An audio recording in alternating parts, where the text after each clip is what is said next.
ਨੂੰ ਮੌਤ ਨਹੀਂ ਗਿਣਦਾ, ਜ਼ਮੀਰ ਦੇ ਮਰਨ ਨੂੰ ਮੌਤ ਗਿਣਦਾ।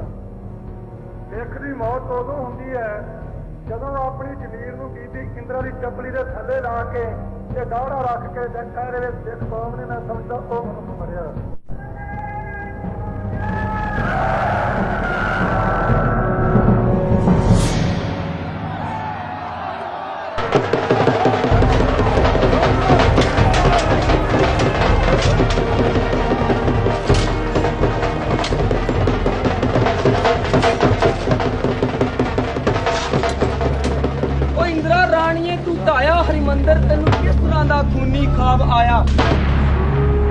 A young Sikh's battle cry, commemorating an event so traumatic it will echo for generations on the plains of northern India. The Sikhs would never forget it. The storming of the Golden Temple will remain ever etched in their minds. It's quite clear to me that the siege of the temple has started. In June 1984, the Indian Army enters Sikhism's holiest shrine. A bloody showdown between the government of Indira Gandhi and Sikh preacher Jarnail Singh Bhindranwala.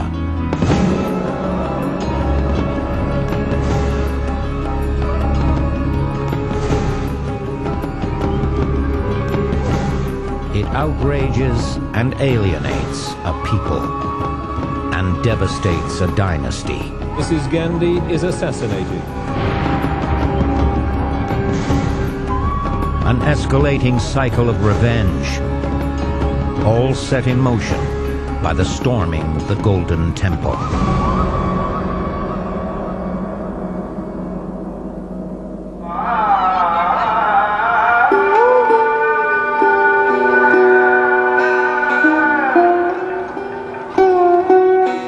For Sikhs, there is no place more sacred than the Golden Temple in Amritsar.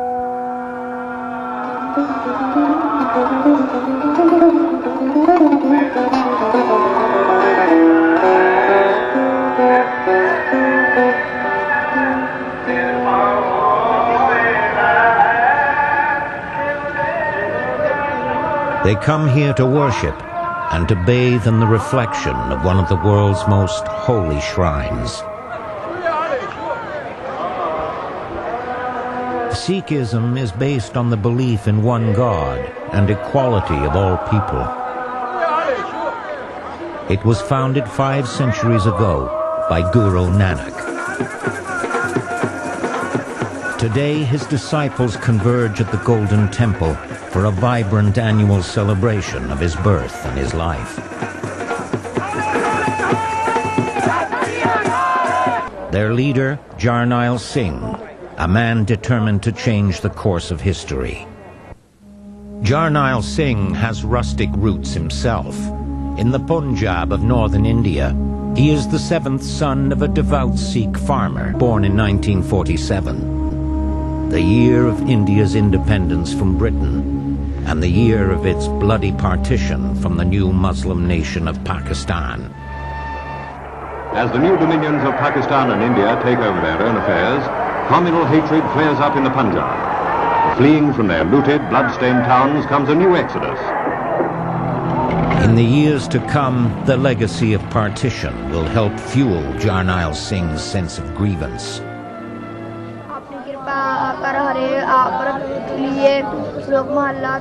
His religious education begins early at a seminary outside Amritsar, the Damdami Taksal, a place few Westerners have seen.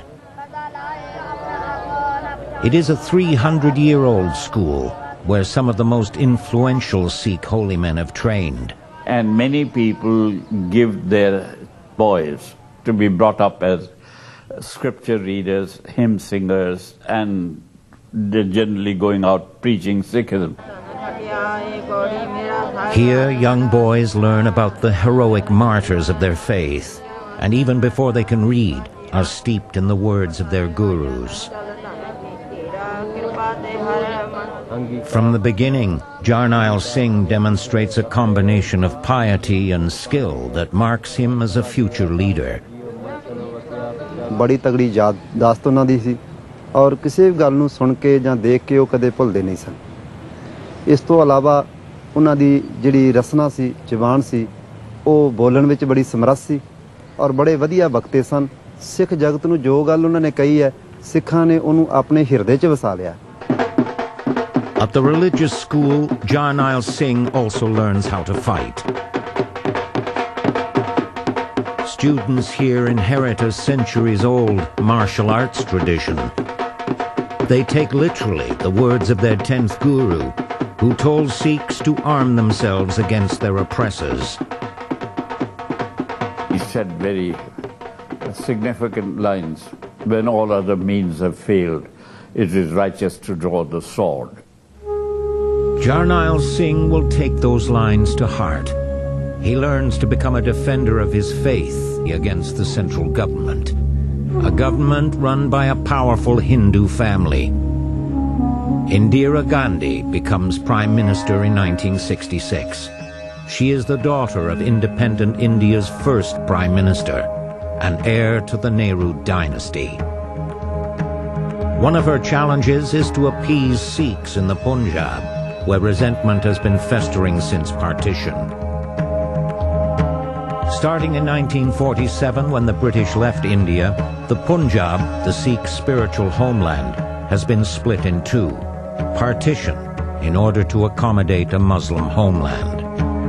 Part of Punjab, including the city of Lahore, now belongs to Pakistan. The rest of Punjab, including Amritsar and the Golden Temple, is still part of India.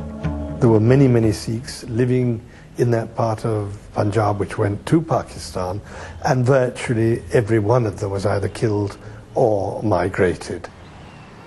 Despite enormous losses during partition, the Sikhs make an impressive recovery and turn India's Punjab into the breadbasket of the nation.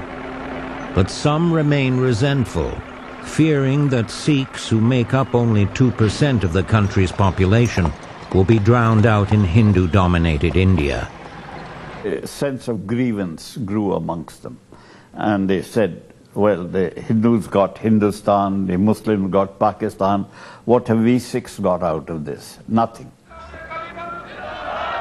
In the mid-70s, the Sikh political party, the Akali Dal, demands that the central government give Punjab more political autonomy. Indira Gandhi's government is in crisis. Amidst charges of corruption, the Prime Minister imposes draconian emergency rule in an effort to cling to power. The result is a humiliating defeat for Mrs. Gandhi and her Congress party in the 1977 general election. That same year, the prodigy of the Damdami Taksal, Jarnail Singh, takes over as the school's new leader.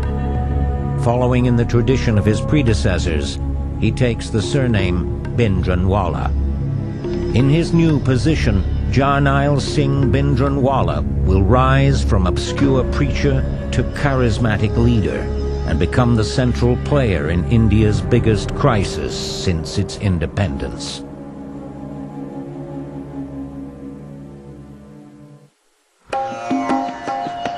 In late 1977, word is spreading among the Sikhs of rural Punjab about a new holy man, or Sant.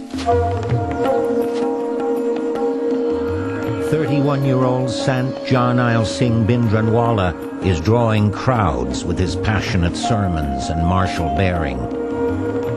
और उनके बीच एक ऐसी खिंच थी उनकी बात में, और उनके गलबात का तरीका ऐसा था कि जिसके साथ भी बात करते थे उसको अपना बना लेते. Bhindranwala warns young Sikhs against the evils of shaving beards, cutting hair, and indulging in alcohol and tobacco.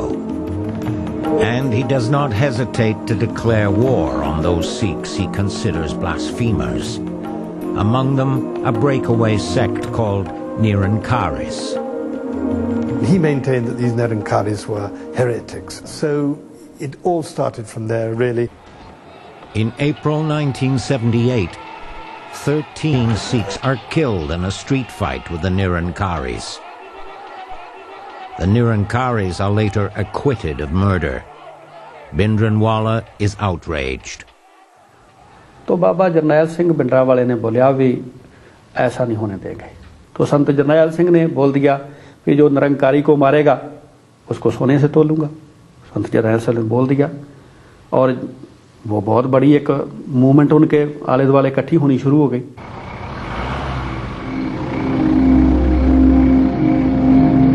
Revenge is not long in coming. On April 24th, 1980, when the Nirankari leader arrives at his home in New Delhi, assassins are waiting in the shadows.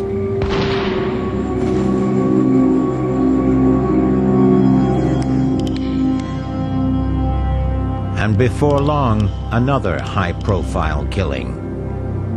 This time, the victim is a Hindu newspaper proprietor. After this murder, Bhindranwala is arrested. His angry supporters clash with police, and 18 Sikhs are killed. Another event that fuels the preacher's sense of grievance. Bhindranwala spends a month in jail, but is never charged. By the time he came out of jail, he realized he'd become a hero. So he started using the heroic language thereafter. And there was no stopping him. Bhindranwala's speeches increasingly focus on persecution.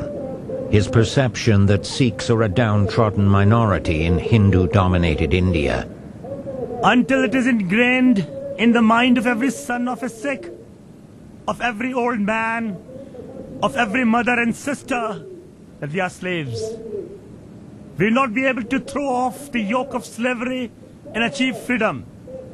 Freedom from slavery is achieved only when a person starts to feel and understand that he would prefer death to life as a slave. ਔਰ ਆਗੂਆਂ ਨੂੰ ਦੇਸ਼ ਦੇ ਆਗੂਆਂ ਨੂੰ ਸੰਸਾਰ ਦੇ ਆਗੂਆਂ ਨੂੰ ਦੱਸ ਦਿੱਤਾ ਕਿ ਸਿੱਖਾਂ ਨਾਲ ਬੇਨਿਆਈ ਹੁੰਦੀ ਹੈ ਇਹਨਾਂ ਨੂੰ ਦੂਜੇ ਦਰਜੇ ਦੇ ਸ਼ਹਿਰੀ ਸਮਝਿਆ ਜਾਂਦਾ ਇਹਨਾਂ ਦੇ ਹਰ ਫਰੰਟ ਤੇ ਰਾਜਨੀਤਿਕ ਧਾਰਮਿਕ ਸਮਾਜਿਕ ਆਰਥਿਕ ਹਰ ਜਗ੍ਹਾ ਤੇ ਇਹਨਾਂ ਦਾ ਸ਼ੋਸ਼ਣ ਕੀਤਾ ਜਾਂਦਾ ਹੈ Bhindranwala and his supporters insist that he is only trying to attain justice for Sikhs. In rural Punjab, Bhindranwala's influence is growing. His rise to prominence coincides with a change of government. Indira Gandhi is back in power. Before long, she and Bhindranwala will become arch-enemies. But for now, her attention is focused on another group of Sikhs. They are the Akali Dal, the Sikh political party. While the Akalis are more moderate than Bhindranwala, they are demanding concessions from Mrs. Gandhi's government, more rights and more autonomy for Sikhs in the Punjab. In 1981, the Akalis come to New Delhi for negotiations, but the talks break down because Mrs. Gandhi is gearing up for critical state elections. Mrs. Gandhi feared that if she gave any concessions to the Akalis at this stage, then she would lose Hindu votes. Mrs. Gandhi's cynical bid for Hindu votes and failure to appease the Sikhs begins the countdown to disaster. The Akalis respond with street protests leading up to the 1982 Asian Games in New Delhi. Mrs. Gandhi is afraid the Sikhs will embarrass her in front of the world, so the authorities crack down hard. Sikhs from all walks of life and all political stripes are harassed, detained, and arrested. The authorities' heavy-handed tactics infuriate Sikhs and drive many of them right into Bhindranwala's camp. Among the newcomers is a valuable ally, a retired military officer, General Shabeg Singh. His inside knowledge of the Indian Army and expertise in guerrilla warfare will turn Bhindranwala's militants into an organized fighting force.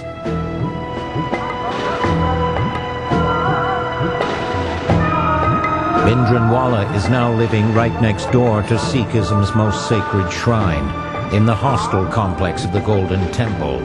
Here, he is easily accessible to his supporters and to journalists who sense a growing edginess. Those who live in and around the temple complex feel the tension too.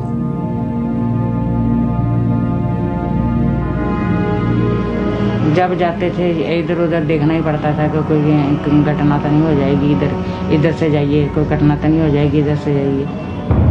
In early 1983, there are murders, bombings, and bank robberies, but the government does not respond.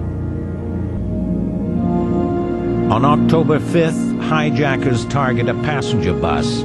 Hindu passengers are singled out and executed. Mrs. Gandhi imposes president's rule in the Punjab. Police search and shoot with impunity. Sikhs and Hindus alike are falling victim to the gun. Bhindranwala denies responsibility for any of the terrorism. He blames the government for the violence, claiming it is part of a diabolical plan to discredit Sikhs, a position his supporters maintain to this day. सरकारी एजेंसियां थी इसके पीछे. जो India की government थी ना, कांग्रेस थी, इसके सभी के लिए तो वैसे Congress responsible for this.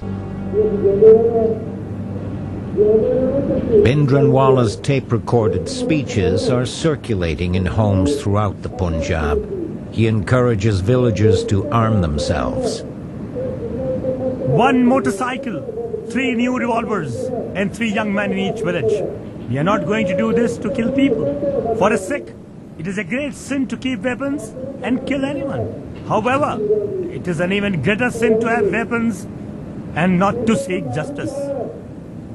Now you have to think over how to use these weapons. If you want to shake slavery off your necks, you have to adopt this way. There are rumors that Bhindranwala will be arrested. He takes sanctuary right inside the Golden Temple complex in one of its most sacred buildings, the Akal Takht, or Eternal Throne. Over the next few months, there are signs that Sikhs are preparing for battle.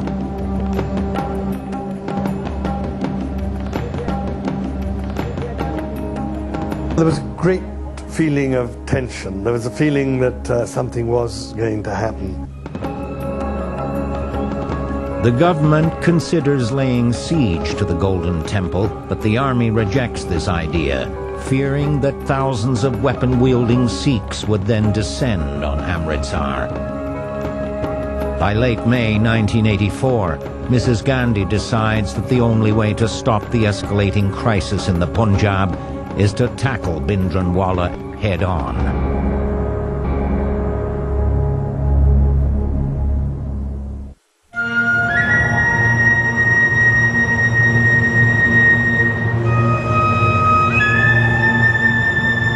June 1st, 1984. The Indian Army is preparing for a showdown at the Golden Temple. Lieutenant General Kuldeep Singh Brar, a 30-year veteran of the Indian Army, has arrived in Amritsar and is gathering intelligence. All I could see were heavy fortifications. I could see Sikh militants walking on the roof with their weapons. I could see sentries all over the place. I could see people looking in all directions through binoculars. So I realized that we have a very, very difficult job on hand. Meanwhile, pilgrims are flocking to Amritsar for an important Sikh religious holiday, unaware that their most sacred shrine is about to become a battleground. Troops are arriving from all over India, and on June 2nd, an infantry battalion forms a cordon around the Golden Temple complex. Those who live inside are watching the developments nervously. Satwant Kaur, a mother of 3 and wife of a temple singer, wonders if her family should leave. हम डर गए थे कि ये पता नहीं क्या होने वाला है. हमने जिससे भी पूछा वो पकड़ लेंगे. आपको किसी ने मुलाजमों को क्या कहना? आप क्यों डरते हो इतना? इतना नहीं मालूम था भी फौज अंदर आ जाएगी या टैंक आ जाएंगे, तोपे अंदर लाएंगे, बख्तरबंद गाड़ी आएगी, इतनी चीज़ें धार्मिक स्थान था। हमको तो ये था कि जैसे आगे बाहर से गोलीबारी होती है ऐसे करते रहेंगे, ये तो मालूम ही नहीं था किसी को। अगर मालूम होता तो हम चले जाते। Because of the religious holiday on June 3rd, the crowds are larger than usual. Devotees have come from far and wide to pay tribute to a Sikh martyr, their fifth guru who built the Golden Temple and was executed by the rulers of the day. The symbolism of the guru's supreme sacrifice is not lost on Bhindranwala and his men as they prepare for battle with Indira Gandhi and her army. क्योंकि सिੱਖੀ ਸਰੂਪ ਨੂੰ ਖਤਮ ਕਰਨ ਵਾਲੀਆਂ ਬਹੁਤ ਹਕੂਮਤਾਂ ਹੋ ਗੁਜ਼ਰੀਆਂ, ਇਹਨੇ ਵੀ ਉਸੇ ਤਰ੍ਹਾਂ ਚਲੀ ਜਾਣਾ। On the night of June 3rd, Mrs. Gandhi's government cuts the Punjab off from the rest of India. All transportation and communication is halted. A curfew prevents anyone still inside the Golden Temple complex from leaving. Many pilgrims remain. Temple residents also find themselves trapped. यहाँ पर हमारी जो सीढ़ियाँ थी ना, पौड़ियाँ, उसमें बाहर भी किसी ने जिंदरा लगा दिया और अंदर कोई रास्ता, हमारा कर्फ्यू लग चुका था तो हम बाहर नहीं जा सकते थे। In the middle of the night, Satwan Kaur hears explosions and gunfire. She and her family huddle in their apartment as troops surrounding the temple exchange preliminary fire with the Sikhs. The situation is growing more ominous by the hour. Early on the morning of June 5th, journalists are ordered onto a police bus and driven out of the Punjab. The government-imposed information blackout will ensure that one of the most controversial events in modern history will also be one of its most undocumented.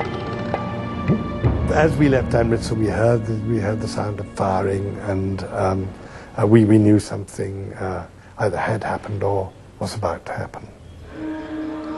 The army is making final preparations to enter the Golden Temple that evening.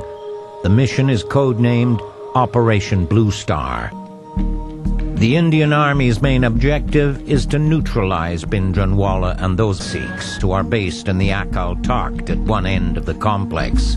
Brar orders his men not to fire directly at this sacred building or at the other holy shrine, the Golden Temple itself. To kick off Operation Bluestar, troops will storm through the main gate, head towards the Akal Takht, and try to secure that area within 3 hours. At 10:30 p.m. on June 5th, half an hour behind schedule, the assault begins.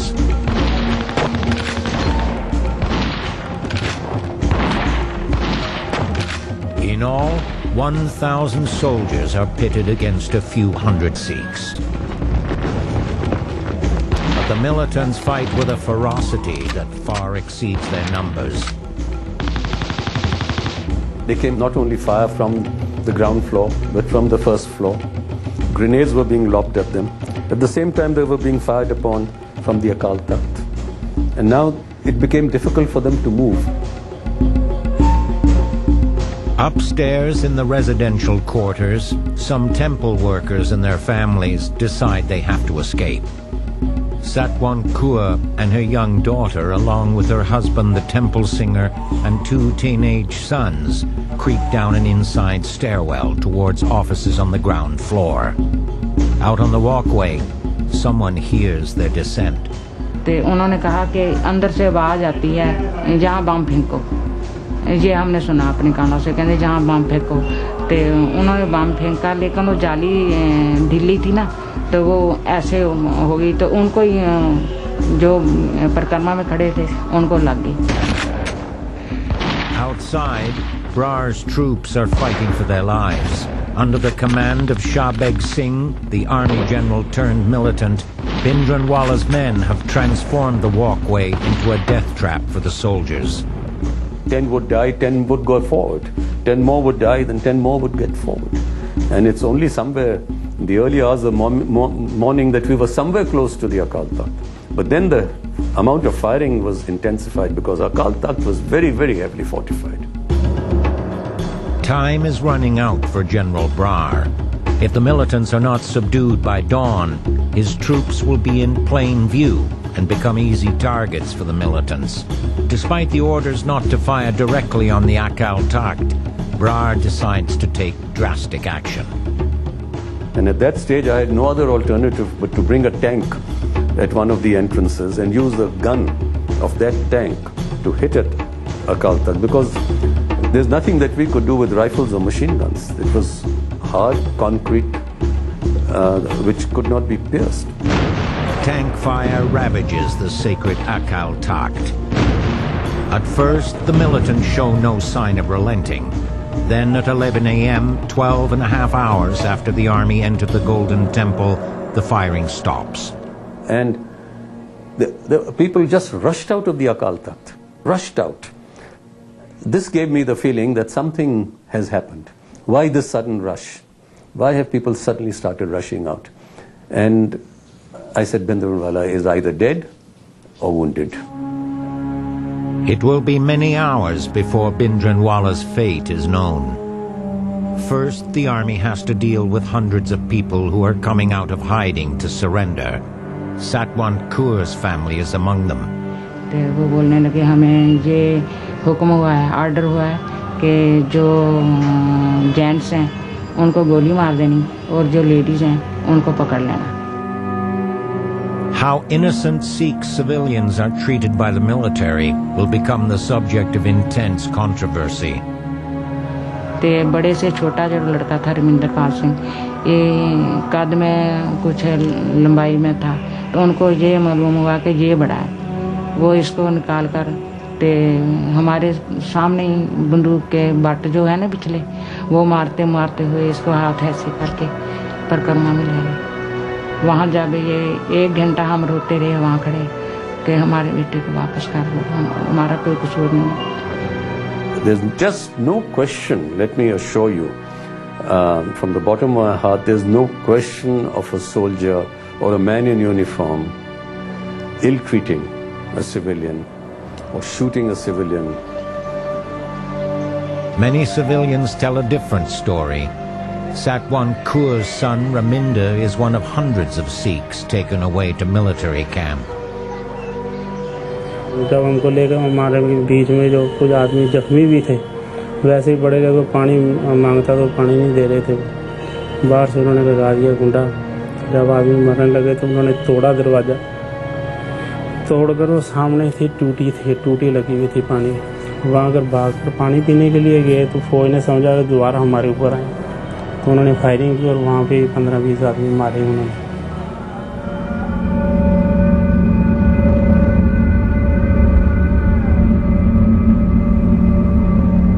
At the Golden Temple, the terrible toll of Operation Bluestar is becoming clear. The government claims that 83 soldiers and 493 civilians are dead, but journalists and human rights groups who later will interview survivors believe more than 1,500 civilians are unaccounted for.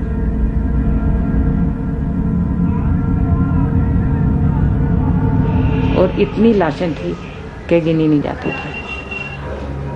On the night of June 6th, soldiers finally discover the bullet-ridden body of Sant Jarnail Singh Bhindranwala.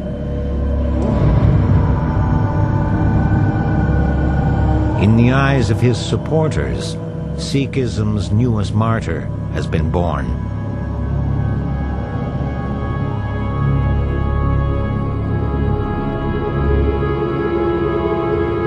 While the battle at the Golden Temple is finished, the war against the Indian government is far from over.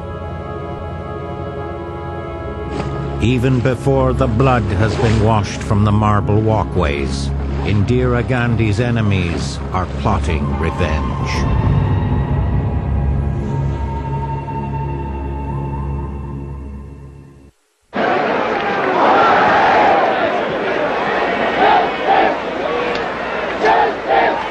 The aftershock of Operation Bluestar resonates around the world. From Vancouver, Canada to London, England, Sikhs burn Indira Gandhi in effigy and scream for blood.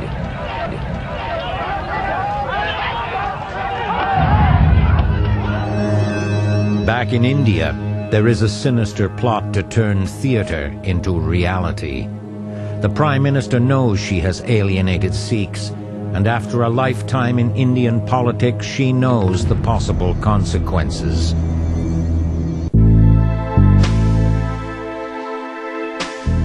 October 31st, 1984, 5 months after Operation Bluestar. That morning, Indira Gandhi steps out the side door of her house in New Delhi. The Prime Minister walks across the lush compound toward her office, where she is scheduled to do a television interview. It is the moment her enemies have been waiting for. As she approaches the guardhouse at the end of the path, one of her Sikh guards raises his revolver and fires. When Mrs. Gandhi falls to the ground, a second Sikh opens fire with his machine gun. We regret to announce the death of the Prime Minister, Mrs. Indira Gandhi. She was critically injured this morning at a residence.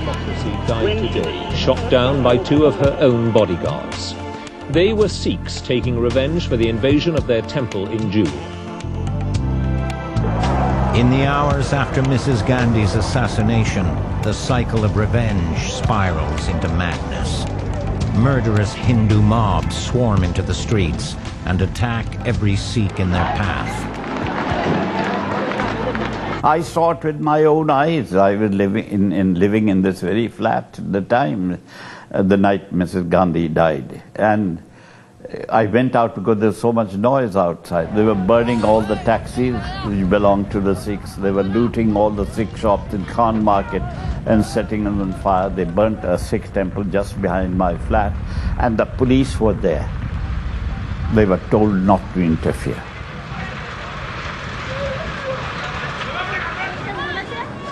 Sikh women watch in horror as gangs of thugs surround their homes and drag their men into the street. वो तो सारे हजारों की तादाद में थे, एक एक के घर के आगे 10-10, 15-15 जने थे, तो बंदा जिसमें एक घर में एक बंदा होगा तो 10-15 के सामने क्या वो एक मुकाबला कर सकता है। आया, लाठी सरियाओं से मारा, तेल डाला, गले में टेर डाला, पेट्रोल डाल के आग लगा दी।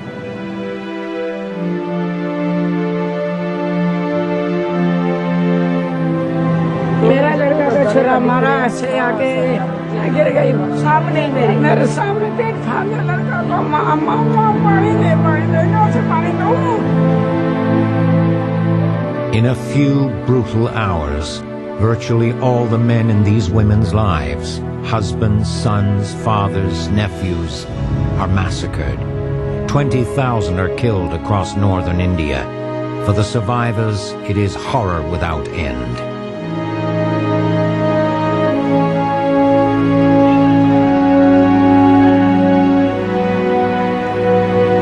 क्या बताऊं आपको कि जैसे लकड़ों के ट्रक भर के आते हैं ना, उस तरीके से ट्रक के भर के और सामने आ गए हमारे पास।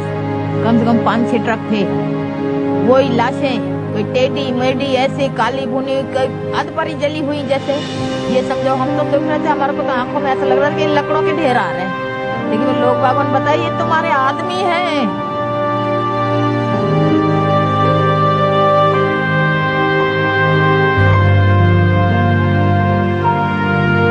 लोग बेहोश होने लगे कि ये हमारे आदमियों की हालात है। It was just a carnage that I don't know that the rest of the world has ever properly understood. Sikhs were butchered on trains coming down from the Punjab, and their scalped heads were left hanging out of the doors of cars, coaches on the trains. And there were literally sandals floating in blood in the gutters, and there were terrified people hunched into corners, women and children.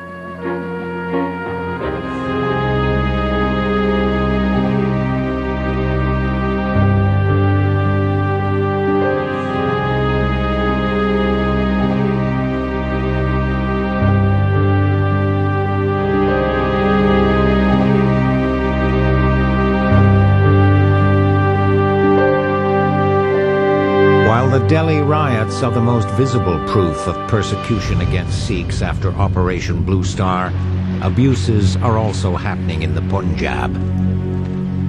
A massive government security force is sent to the region to stamp out militants.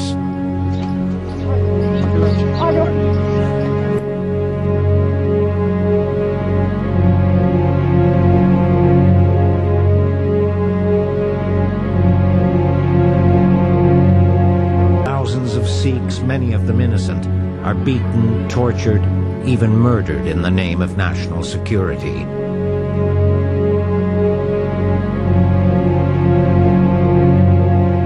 Many of those arrested during Operation Bluestar suffer the same fate.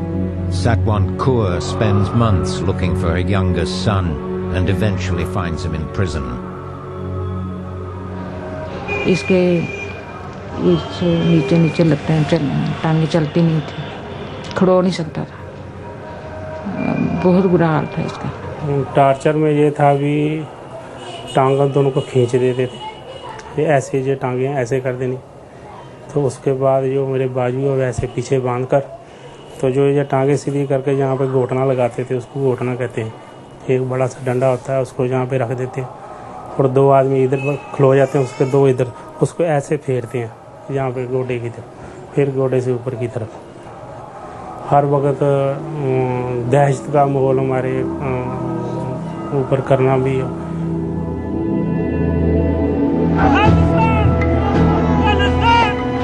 The situation in the Punjab bolsters the cause of Sikh separatists around the world. Demands for an independent state called Khalistan. Sentiments that have been percolating since the 70s, supported by Sikhs in Canada, the US and Britain.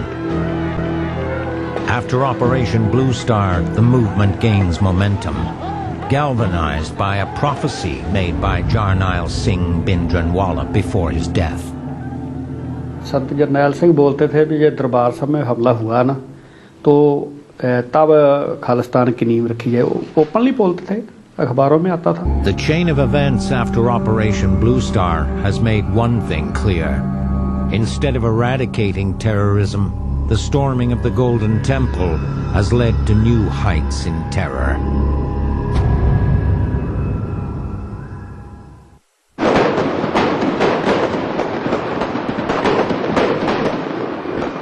Today, the sound of holiday fireworks at the Golden Temple invokes memories of another sound 20 years ago, gunfire between the Indian Army and Sikhs.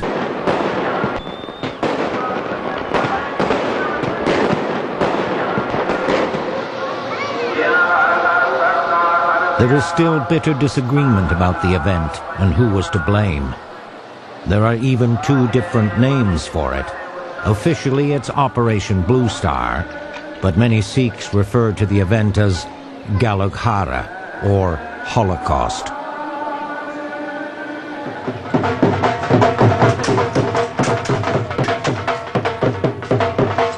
For the young men and their teachers at the religious school where Jarnail Singh Bhindranwala was a leader, he will go down in history as the man who challenged the Indian government and won.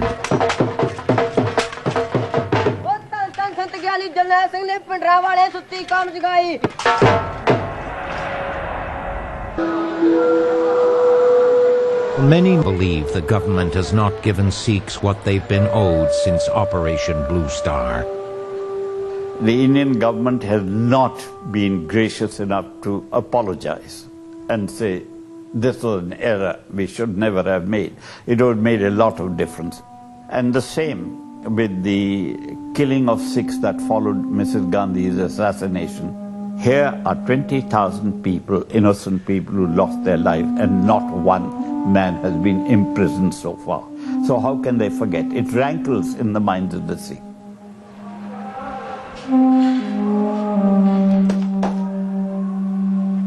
The pain is more than psychological for Raminder Pal Singh. After 5 years in prison, the torture has left his spine so damaged that he has to wear a brace for the rest of his life. His mother, keeps bullet-ridden souvenirs of the event that changed her view of the Indian Army forever. तो जब हमारे साथ ऐसा सलूक हुआ तो हमें इनसे नफरत होने लगी कि ये इन्होंने अपनी मिलिट्री अपनी कौम ने उठ के अपने बंदे की पहचान नहीं की तो मारना शुरू कर दिया. Of course, a lot of people consider me a villain. Kuldeep Singh Brar, general who led the troops in Operation Bluestar, has survived several assassination attempts and has endured numerous death threats. 2 decades after Operation Bluestar, there is bitterness here that will linger long after the witnesses are gone. Sikh जो है वो अपना घर तो जलता देख सकता है, बाकी गुरुद्वारों को जलता नहीं देख सकता. वो भी दरबार साहब जैसा जो भक्ति और शक्ति का सुमेल, ये जो है ये इतिहास में लिखा गया, ये तो कभी भूलेंगे नहीं.